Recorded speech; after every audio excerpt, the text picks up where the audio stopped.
So today I'm wanting to look at shoulders, arms and feet. And we'll start off with one of my favorites. So in terms of massaging the feet, and that is this variation on Vajrasana where the toes get tucked under. So squeeze the thighs together. Make sure that the little toes are trying at least to touch the ground. Spread out the toes. The big toes should be touching as well. Heels touching. And then let the weight just kind of cascade down. Lower abdomen in while the solar plexus and the spine just rise up.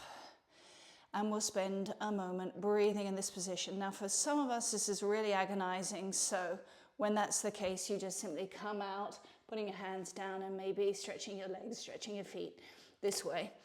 But while you can, you breathe through the discomfort. This is extremely good for encouraging the feet to open up, exercising the underside of the feet, getting those arches back to where they should be.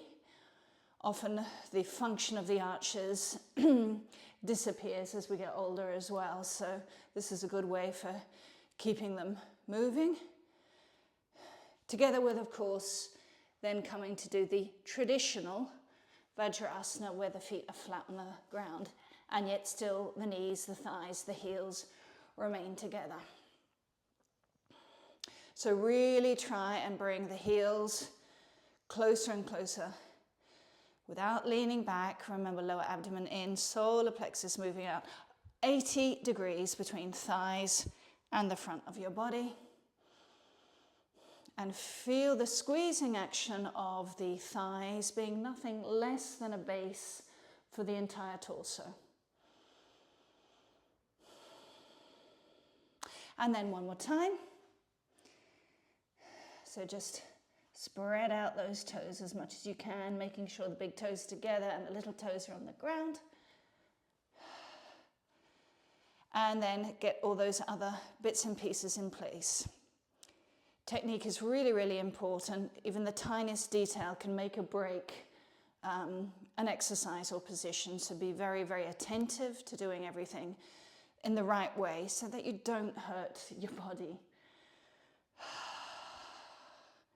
And on the exhalation, you can encourage the solar plexus to come up, maybe with a little bit of touch, manipulating the skin to move up ever so slightly, just to give that part of the body further awareness. Squeeze the thighs, the knees, the feet.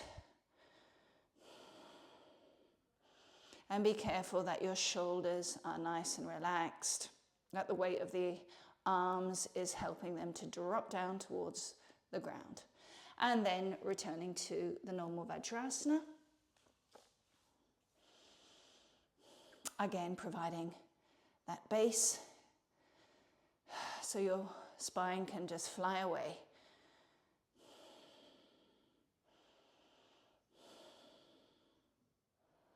So we'll do the same thing again, but this time we're going to add in some shoulder work.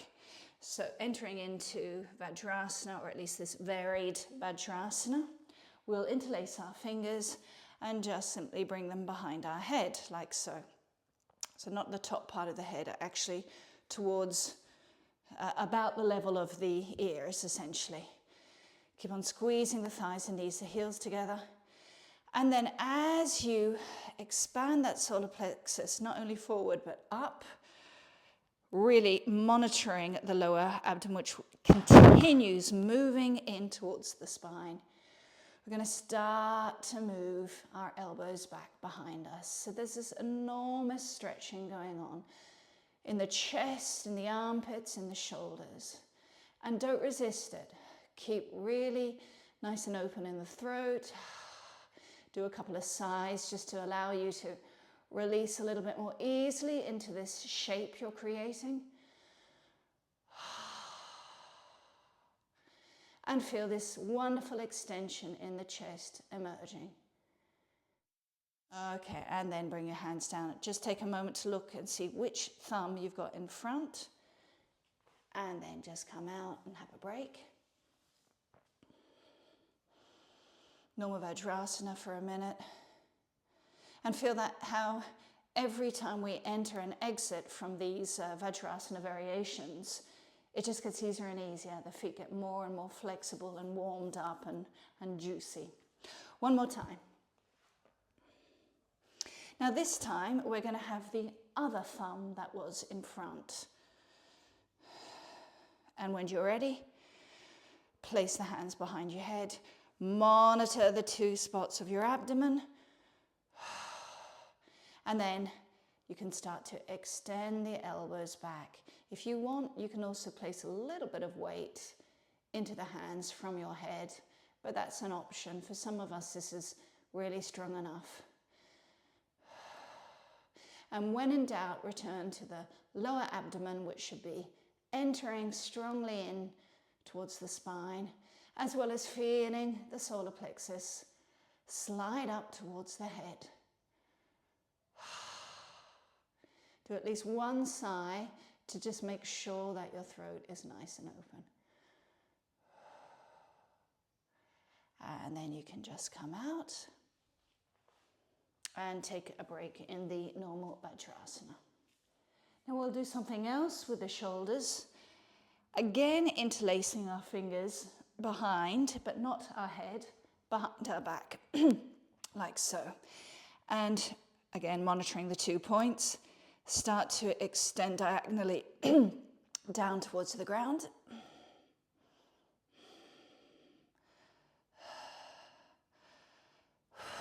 And breathe. Try not to do anything with your head. Keep squeezing the thighs together. That is a total must. And then you could start maybe to raise your arms a little bit without in any way leaning back. You have to keep that 80-degree angle between thigh and your torso. So be very careful about keeping the weight coming down into your buttocks and then into your heels.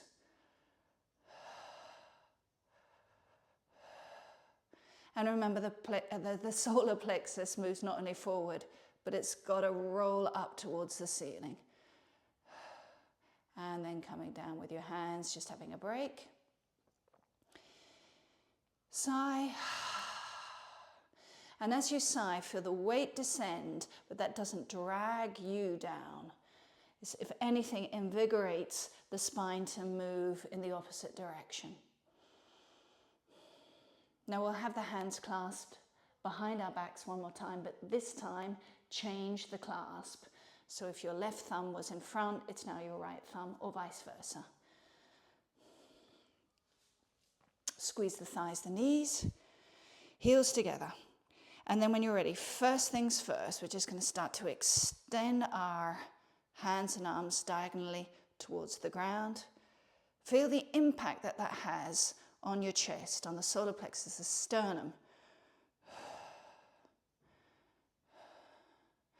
And don't be tempted to come back. If anything, if you have that tendency to come back, if anything, you've got to think about bringing the chest further forward and then from there up. And then as the chest starts to roll up towards the ceiling like a barrel, the hands and arms start to move up to wherever they can go.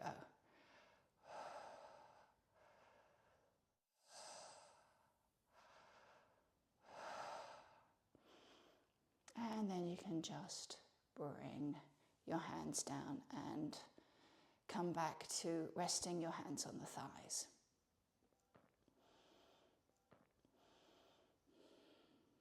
Now from there, we're going to put both the footwork and the shoulder work a little bit more closely together. So we're going to sit on our bottom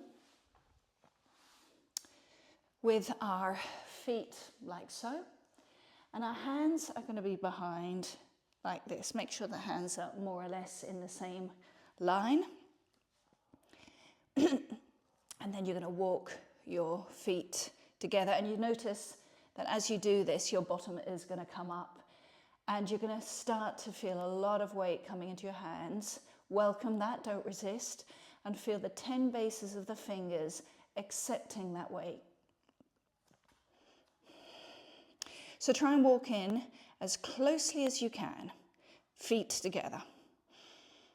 And then from there, we're going to start to lift our heels off, and we're already onto the tips of our toes.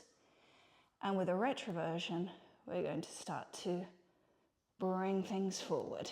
So you can see that we're back to the footwork that we did before. There's a lot of work going on in the toes, but the toes should be nicely warmed up now.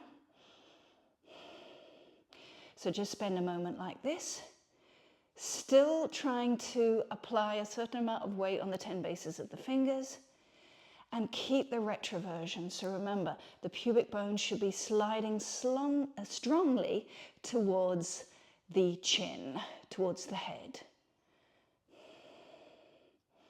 And then you can just come down. Now maybe you didn't feel too much work in the shoulders. That's okay for now, because we're going to up this. So let's try this again. Exhale, lift the heels off the ground. Retroversion, which is going to bring the whole of the front part of the body forward. Now there's a lot of stretch going in the thighs, so if you can only get to as far as here, that's fine. But what we're hoping to do is, with this very strong retroversion, we can start to bring our knees towards the ground. Lower abdomen in, squeezing towards the spine. And the more our knees come closer to the ground, the more we get this wonderful stretch going into the shoulders, into the arms. I actually also feel it in my hands. Breathing into the toes as well. And then you can just come back, straighten your legs a minute, nice and slow, coming into Dandasana.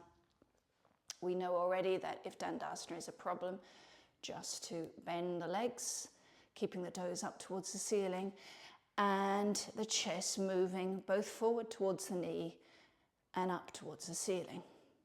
Otherwise you straighten your legs, but it's the same thing. The chest is still moving towards the knees and up towards the ceiling. Now as you're there, you'll probably notice a nice healthy redness to your toes. Just means that they've been nicely worked. Okay, let's try this again. So with the hands pointing back behind us, walking in towards the bottom, and obviously the pelvis almost immediately comes off the floor. Feet together, knees together, and then lifting the heels, retroversion, and moving forward with our knees until such time as we're able, or not, it doesn't matter, to touch the ground. Obviously, the further towards the ground you get, the more of a stretch you can start to perceive in the shoulder area. But this is dependent upon your footwork, also upon the flexibility in your thighs. And remember, at all times, monitor the retroversion. The pubic bone must permanently and strongly move towards the chin. Now, if this is fine for you, you can augment the stretch by simply walking back with your hands. But that is a matter of taste, and personally, I feel fine where I am. Monitor your breathing. Keep the throat open. And then you can just start to come back and move into Dandasana again.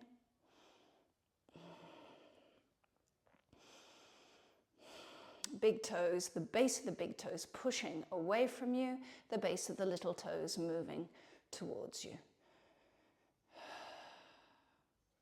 So for this last exercise, we're going to continue opening up the torso, expanding the arms, the shoulders, and incorporating a little bit of the footwork of before. We'll need a sturdy chair, ideally without a backrest, because we're actually going to enter in like so. However, if you don't have this type of setup, then you can use something like this where you can insert your legs into, or indeed you can sit on the side like this.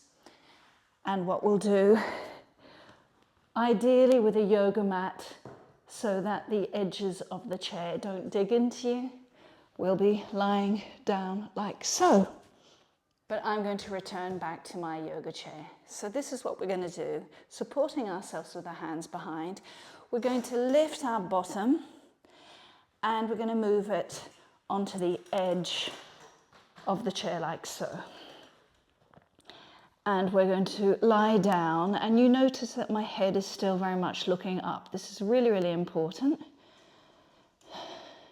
because then my hands, my fingers will interlace behind the head.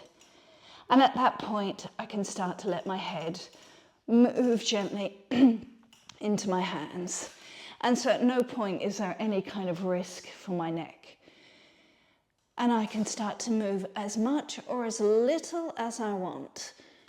My hands are permanently supporting my head. And then if I want extra stretch, I can start to open up my elbows a little bit more. Breathing out and feeling that expansion move into my chest.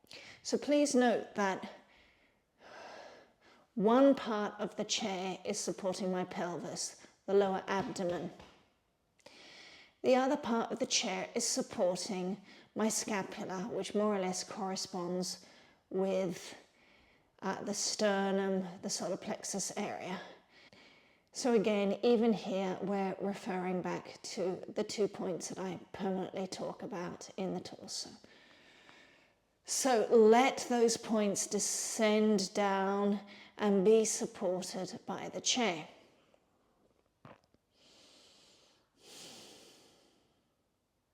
Now, when you come up, the first thing to do is to lift your head with your hands.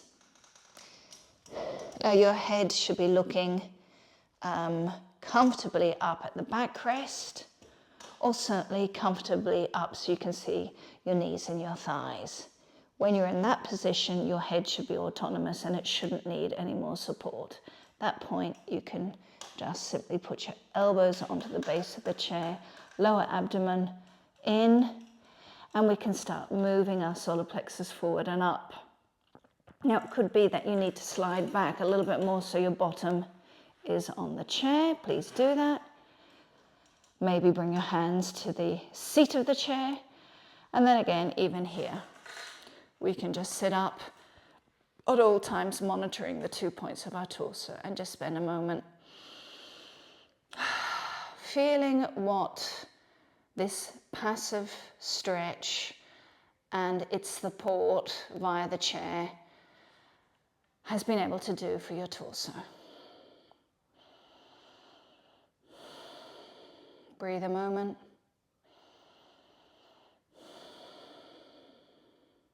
And then we'll do this again. So remember, the buttocks, more or less, the beginning of the buttocks are supported by the edge of the chair without in any way bringing our head down. We put the scapula down onto the seat of the chair, more or less corresponding with the other edge of the chair. Interlace your fingers behind your head, and at that point you can bring the weight of the head into the hands and just cascade over the other edge of the chair. Opening your elbows as much as they're able to increase that breadth across the chest. And then if you have no problems with this, you could even slide back a little. Slide back, by that I mean in the direction of your head, to allow this cascading even more space, because gravity can more easily take hold of your head and your upper body. Now here we're going to use the feet, so we're going to walk in a little bit and get onto the tippy toes as before. And move those feet as far back as you're able. And then place as much weight as you can onto those toes, keeping a retroversion, a strong retroversion happening with your pelvis. So remember, the pubic bone moves towards your chin, and that will be enacting a really strong stretch on the thighs. Breathe into it and don't let that retroversion go, or else you'll feel it in your back, and you do not want to feel it in your back, believe you me. And then maintaining that retroversion, you can start to walk your feet back out. And there's less now of a stretch on your thighs as previously. And then lift your head up with your hands. So you're looking at your belly button, your thighs. Then you can bring your elbows down onto the seat. Push away, maybe slide back a little bit so that the whole of your bottom is on the chair. And then you can come up like so. Spend a couple of moments and just breathe. And so the last part of this session today is just being in a Supta Vajrasana. So on the next exhalation, you can lift your feet off the ground, take hold of the back of the knees, and just start to bring them slowly but surely towards your chest and your outer shoulders, or at least the outer scapula, should be spreading out on the ground. So again, even here, you're wanting the pelvis to press down quite strongly on the ground, at least the upper buttocks, just before the hip bone. That part should be really pressing down quite strongly. And with that pressure, that should allow the scapula, those shoulder blades, to descend even more so onto the ground.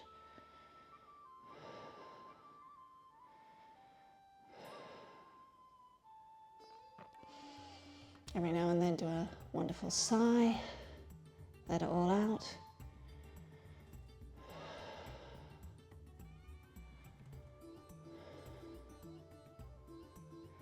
And then on the next exhalation, bring the feet to the ground, interlace the fingers, and then bring the hands over the head towards the floor behind you. The lower abdomen stays in, going towards the ground.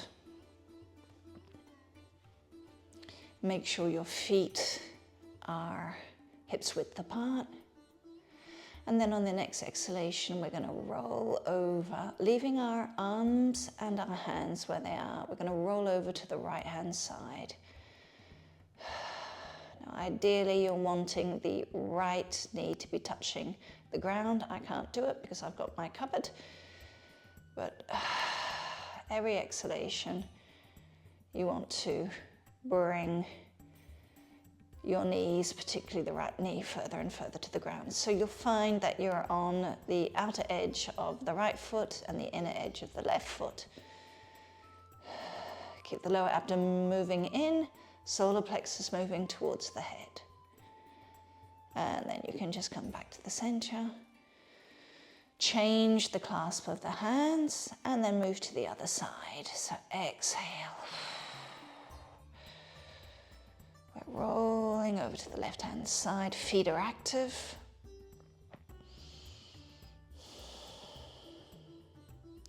Keep breathing. And even here we can almost still feel the support of the two edges of the chair, respectively underneath our scapula and underneath the top part of our buttocks. So continue to feel this support. And then come back to the center. Bring your hands onto your tummy and breathe. And then there's another gentle twisting exercise we can do. So lifting up your right foot and putting it basically on the knee or just under the knee on your left foot, activating both feet as you do so. Again, interlace your fingers and bring the hands behind your head, being aware that the lower abdomen remains moving towards the ground. And then on the next exhalation, you can bring your right knee towards the ground. Now again, even here, we want to try and keep the hands down. The left shoulder will be lifted a little bit, but that's okay. But in the interim, keep on breathing into those 2 points of the torso, being aware of their alignment and of their function. Feet are still active. And feel that every exhalation expands the chest and creates more space between the ribs, but also between the vertebrae. And then you can just move up to the center and immediately, without changing anything, move the left knee down towards the ground. So this time the right shoulder is lifted partially off the floor.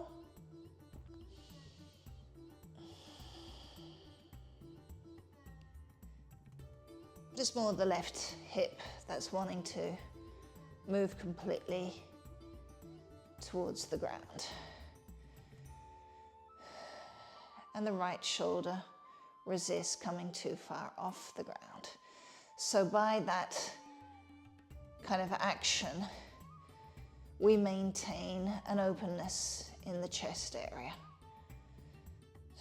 So be very aware of gravity trying to placidly pull down that right shoulder, even if it does want to move up a little bit further.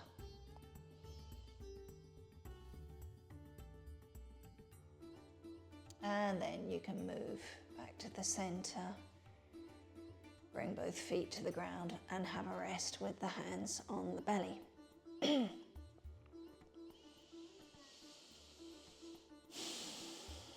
Then change the clasp of your hands and bring them behind your head as you move the left foot onto the right knee. And then on the next exhalation, bring that left knee towards the left side.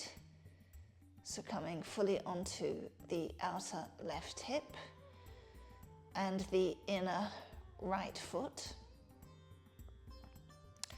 But again, even here, as your solar plexus pushes forward and up towards your head, you're wanting to see if gravity can take that right shoulder down a little bit towards the ground.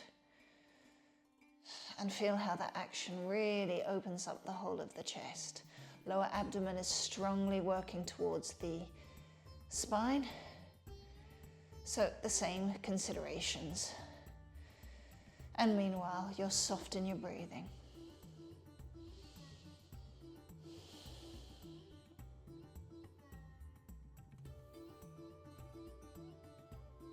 And then on the next inhalation, you can come up. Just make sure that you're square and even. And then you can come down to the other side. So this time, it's the right knee that moves down towards the ground. The left foot as well. And we move that outer hip, the outer right hip down, even as we allow the left shoulder to be taken by gravity. And with that, you feel this enormous stretch of the chest.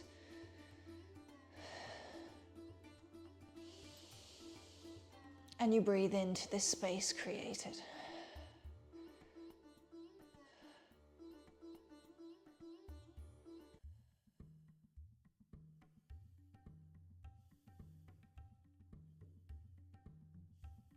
And then you can move back to center, bring your feet down to the ground. Then lift your legs one more time. Up, catch behind the knees. And spend the remaining few moments in Supta Vajrasana.